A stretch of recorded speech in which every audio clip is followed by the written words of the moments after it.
Irak'ta şehit edilmişti hatırlarsanız. Bu kurban eti dağıtırken şehit edilmişti.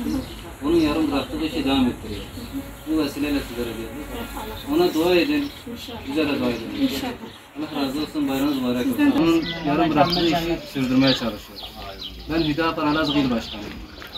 Gidip böyle hem o Yasin'in yarım bıraktığı işi devam ettirelim hem de sizlerle bayramlaşalım. Allah yardımcınız olsun. İsmin abi? Benim ismim de Yasin. Bu Diyarbakır'da şehit oldu. Bizim bir başkanımız var. Şehide dua edin inşallah, bize de dua edin. Ben Yasin'de okuyacağım onu. Allah razı olsun, sağ Allah olasın. cümlemizi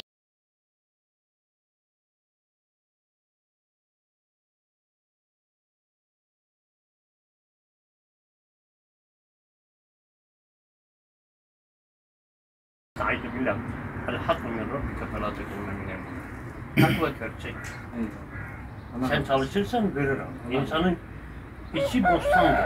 Ne niyet ederse güzel ahlakla Evet. o olur. Olmasa gene o sevabı yazar. Nasıl yapıyor? Muhakkak öyle. Meleke makaralarlar yazar. Eyvallah. Allah razı olsun. Bayramımız tekrardan mübarek Size bir olsun. kahvaltı, bir tatlı. Teşekkür ederiz. Allah razı olsun. Misafirim olmalı. Allah razı olsun. olsun. Allah'a emanet olun. Baş-